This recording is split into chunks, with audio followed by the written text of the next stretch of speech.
Oh, that's good. I can take that back to the, yeah.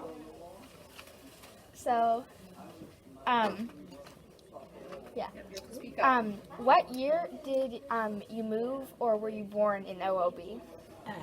No, I was born in Bedford. You want the year? I hate to give it to you, but I will. Or what year did you move to OOB? In 1942. Do you have any siblings? Oh, yes. How many? 5. Not left. Now there's only 2 of us. So how many years have you lived in OOB? Well, since 1942, and this is what, 19. Yeah. Figure out on your thing, I can't do it. Do you still live in OOB? Yeah, oh no, now I'm in Suffolk, Atlantic Heights. How long have you been there? Assisted living, since August, 8 months, about 8 months. So, do you have any siblings? Yes. Living, you want the ones that are dead too? Living, I guess? Bigger. Living? 2, just myself, and I have 1 brother living, because I have a lot of nieces and nephews. And that's it, there were 6 of us, Yeah. and there's only 2 left. Did you go through the OOB school system? Oh, yes. Old Rocky Beach from the 5th grade, I think, or 5th or 6th grade on. Do you remember any of the fires that happened either Oh, on the yes. pier? Yes, I do. I remember 1, 2, possibly 3. Not the first one, when the big one, I wasn't even born then. The next one I knew was in, I can't remember what year it was. The big one in When 69. the pier went, 69, in 1969 the pier burnt down. I saw that one, and I saw the last one. So I saw them both. So what was it like to watch the pier burn down? It was sad, Yeah. because when I was young I used to go dancing there. Really? Oh yes. So what kind of music did you dance to? Oh, anything. Yeah. So, what is your favorite memory of living in OOB? Well, I guess you'd say they're all good. They were all very nice. A lot of friends, nice parents, nice home. No complaints. Always something going on, you know. Of course, in the summertime it was very busy. But, in the wintertime it was like a funeral parlor. There was nobody there. They all went back to where they lived. And we had a lot of Canadian people.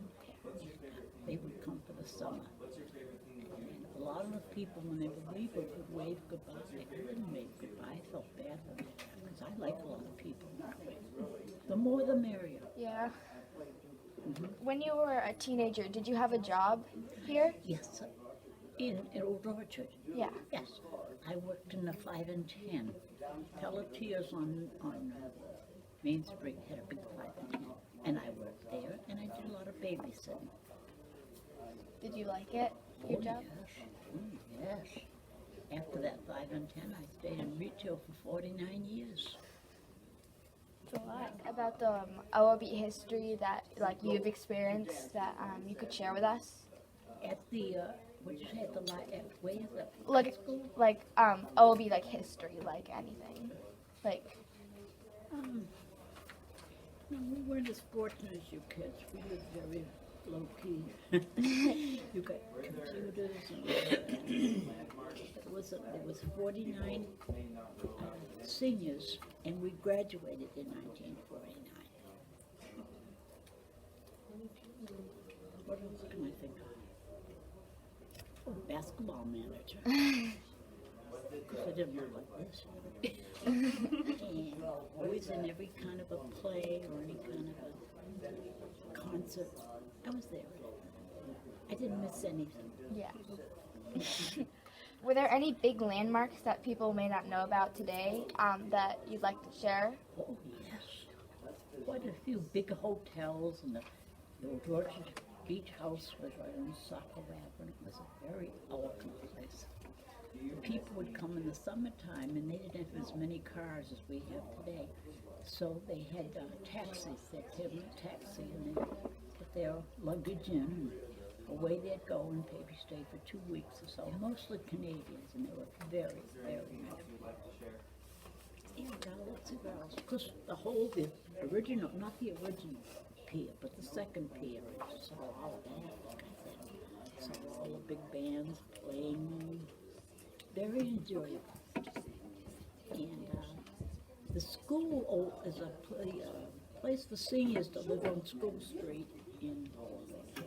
And when we first moved to Old Orchard, that was a school, and we went to school there. Now it's a home for senior citizens. It was a lovely old school building from grade 1 to 6, I think.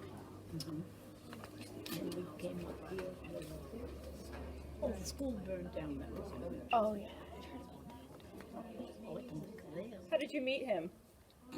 I had a friend, very good friend, who was in school in Georgia, and she got very sick, and she had to drop out of school.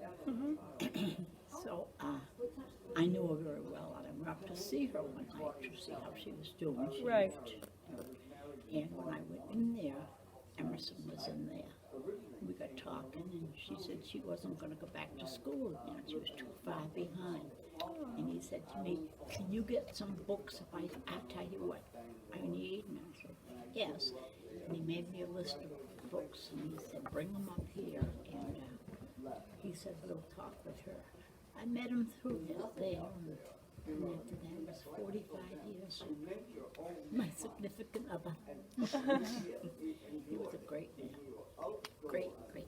In fact, did you bring my bag in with a picture of him? Do you know where the street is, the first school? I want to see if they remember. Is it in here? Do you know what the name of the street is, the first one here? You know, By the fire station? Is it E.E. Cummings? They dedicated I want to hear it all. Some of it's not so good, but It's okay. That's okay. Yeah. I mean, Yeah, go ahead. Mr. Cummings was biracial, Right. and he had a very tough life. He had a grandparent. There was a slave, yep. He was his Yeah. grandparent. His grandparents were slaves in Mississippi, and a gentleman had a son in Mississippi, and he fell in love with this beautiful girl, good looking. She was a slave, and the Ku Klux Klan came to them and said, "Take your," the word we don't use, Right. you know, The and N-word. get out of here. He said, "No, I'm not leaving. My wife is here. I'm not leaving." The next night, the Ku Klux Klan came and they burned him alive at the stake. And they had 7 children. So the mother took the 7 children, came through the Underground Railroad, and then the family spread around to different places.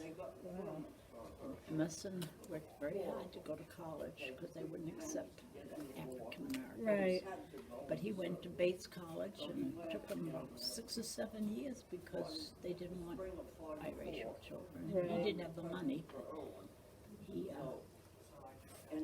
and he was then he went to MIT in Boston and something in New Hampshire College in New Hampshire. But when he went to Old Orchard, he and Mr. LaPelletier, do you remember Jerome LaPelletier? No. He was of course you would. It was your father, John. No, your father was. My uncle, Your John. Uncle John helped to write the book about it. Yes, I have it. He wrote a beautiful. They got it from Bates College. Yes, But he went. yes. Okay. So anything you want. Okay, You but know? when Emerson went to get a job teaching in Old Orchard, he and Mr. Pelletier came together. They were friends. and they told Emerson they couldn't hire him because there was no blacks in teachers. Wow. And they said, but Mr. LaPelletier, you have a job. He said, we came together and we're going together. If you don't give him the job, I give him the job. And Emerson told the superintendent, give me a job for 2 weeks and I guarantee you'll keep me. He ended up, I don't know how many times he got Teacher of the Year, and kids, you know that. Kids love He him. worshipped his kids. And he could have gone to teach old college students because his idea of a good time was sitting reading the math book. Can you imagine? A math book. And, but he stayed in Overwatch until he and Mr. McSweeney went. When they retired, they did work around. Now, Mr. McSweeney couldn't. They went and did the lunches, and Emerson could talk well, but he didn't see well. And Johnny, I can't remember what he did, but anyhow, they used to deliver the meals and go in and sit down and talk with people. And one day, Johnny McSweeney said, I've got to go out and get something in the car. He says, I'll be right back after you. And Emerson says, okay, I'll keep talking to you. An hour later, Johnny wasn't there. He thought, I better start walking home. He was on the way home on this car, drove up. Guy says, hey, Emmy, you want to ride home? You're darn right I do, he says. Where did you go? He said, I don't know, where did you go? They got lost in Ocean Park, the two of them. Police had to go find them as they got old. But they had other things. I think one of the nicest things that I can remember what he did, they had a rooming house in Old Orchard, and just the African Americans, they know that part, how they, you know, and after the family dwindled away down, he took over the house. Well, we had some people come from Buffalo, friends of mine, and they stayed at the big, we call it the big houses on Portland Avenue. And they stayed there for a week or so. When it came time to leave, when they left, I went upstairs to help them clean the house and everything out, you know, do what they had to do. And there was a check on the table. It was made out to Emerson, a good healthy check, more than he would have, you know, charged them. So he kept saying to him, he doesn't want it. I don't want it. No, I'm not, I don't take it. And one of the women says, oh, she says, I forgot something upstairs. She went back up, and when Emerson came down, the check was there. So he said, they wanted me to have it, but I'm going to do something with it. He went over, he hired a bus. He went over to Ocean Park and took all the senior citizens, brought them up to the high school in the bus for a concert. The organ that's in the high school, is it still there? It's here in middle school. There's a big. This is the high school, This- the old high school. Yeah. So it's here. It Yes. is the organ still here? Yes, it is. He went to New York and bought that organ and had it brought back here so the kids don't watch it and learn about music. Now what else? You know, because those days, you know, I'd just turn around and stare back at him, but he was too gentle a man to do that. But he was a great friend of your uncle's, wasn't it? Yes. John. Yes. And they did a book on him, his life, right from the time his grandfather was killed and all. And her uncle helped him with it, because Emerson's eyes was going by then. And John came almost every afternoon. They sat in my house. Emerson had his own houses. And he would help him to see and things like that. And they had a wonderful time. And they gave one to the library, and they gave one to Bates College too. That's where his uncle and Emerson were. He had never complained. He went to Westbrook College. It used to be it was all girls at one time. Oh, were you and Edith? Wasn't it St. St. Francis. St. Francis, you're right. Yeah. his mother sent there. She made very little money in the summertime, but she did get very nice people. Gee, I'm losing my thought. I'm talking too fast. He went to St. Francis? Oh yes, yeah. And he took saxophone. He and his two sisters that he had learned to play the piano. And he come home one day with a note to his mother. They got somebody at the school wrote a letter and said, "You have to take the children out of here because we don't." Those days they said do Negroes. But he kept it up until the day he died. He still played the trombone at the churches and things. Velma, do you remember any of the people that stayed at the big house? Any of the performers? All of the band. Duke Ellington. In fact, Duke Ellington finished a song at Emerson's we call it the big house of the family. We had an old piano in there, and Duke Ellington finished one of his songs. I don't remember what it was. Duke Ellington, any of the, because they came to Old Orchard to play at the pier, but they weren't allowed to eat there, and they weren't allowed to stay there. So Emerson's mother opened the house, served them 3 meals, and kept them as long as they wanted to stay. And they'd come and they'd finish at midnight, they'd go home to up to his house, his mother's house. She'd cook them and didn't they? Then she'd serve them 3 meals a day. And every table, not plastic tablecloth, linen tablecloth and napkins, and after every meal, his sisters had to wash and iron them and place them back on the tables. And they did. Oh, W.E.B. Du Bois, you know who that is? Okay, what did he tell you what he did? Am I talking too much? Okay. He came to stay at the house, and all he did was complain. W.E.B. When it came to pay for his food and his rent and everything, he went to pay Mrs. Cummings, and she said, "I'm not taking it." He said, "What do you mean you're not taking it?" She says, "You've complained ever since you were here. I kept you and I treated you like everybody else, but you didn't treat us right. I don't want your money and don't come back again." You know these things are true. You do, Catherine. You've heard them over the years. Can you think of these? Lena Horne was in your guest book? I'm not sure about Lena Horne. I know. Remember the band leaders. That's mostly, you know.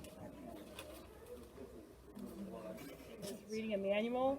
So when you two went out on dates, what did you do? Where did you go? Not much. Because I had a mother who was very strict. She loved him and he loved her. Yeah. And my parents did. But I was the last one left at home, so I stayed there and took care of her. Oh, good for you. And believe me, we didn't live together until he got sick, and then he got diabetes, you know. And I turned my sunroom into a little hospital room and kept them there until they went to the hospital and died. Did you guys ever go dancing? But yeah, Did you guys ever go dancing? not much. Movies? Oh yeah, movies, you know, men's movies. I didn't like them. I'd say, "Oh yeah, it's wonderful." Will this ever get over? Did you listen to music? Yes, and he loved music, but not this hip hop stuff. You know, he was a old-fashioned songs, a whole thing.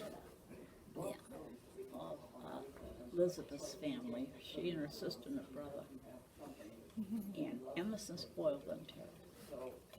And one day he come down, and he bought a swimming pool for the kids, you know.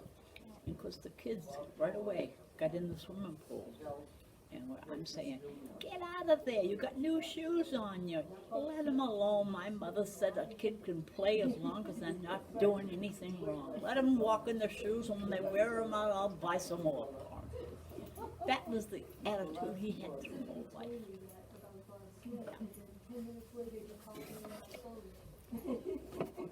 These are poor Catherine and her brother missed a lot of Emerson's good sayings and all because they moved out when the kids were little and they were up in Limerick. But right now she's my life. Takes care of me morning, noon, and night and everything. So. Anything else, girls? God, I think I read it. I hope I see you girls on television on the news sometime. You could be with some of those big shots that give all the bad news out, you know? I'll say I knew those girls, right? They interviewed me once. Yes, yeah. Mm. You know some of those pretty girls on TV. And I'm sure you'll fit right in, right? Okay. So were you always such a snazzy dresser? Well, I was in that business. Oh, that's true. Yeah, I was a buyer for stores, so I used to go to New York once a month. Oh, nice. I had a good life. I hurt for him when they hurt him, but I still had a good life.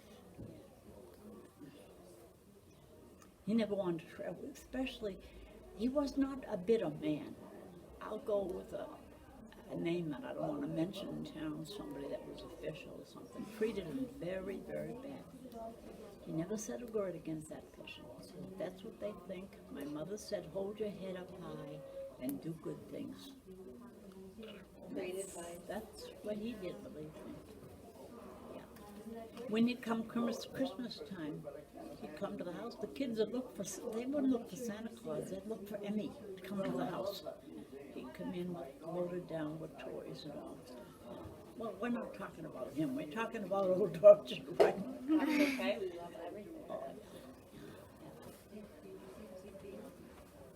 One day he told the kids, I gotta tell you girls gotta listen to this one.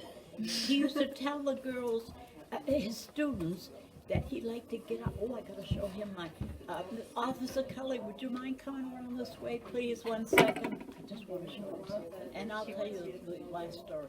Would you come over? She wants to tell a story with I'd you and like you to come over. I've done my time.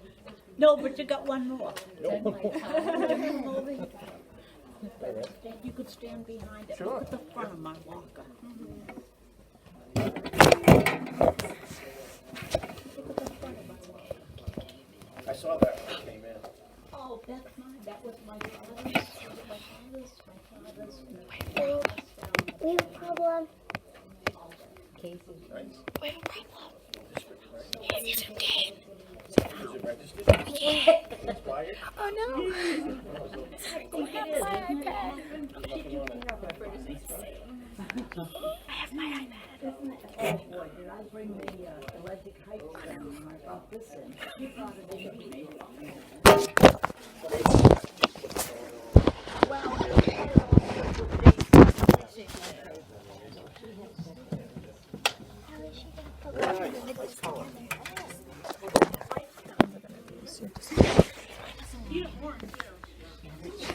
She signs heights 2 or 3 times a week, and she always comes over and says hello. Oh, good. Do you remember any of the teachers? What, darling? Do you remember any of the teachers? That Any of the teachers. Any of the teachers?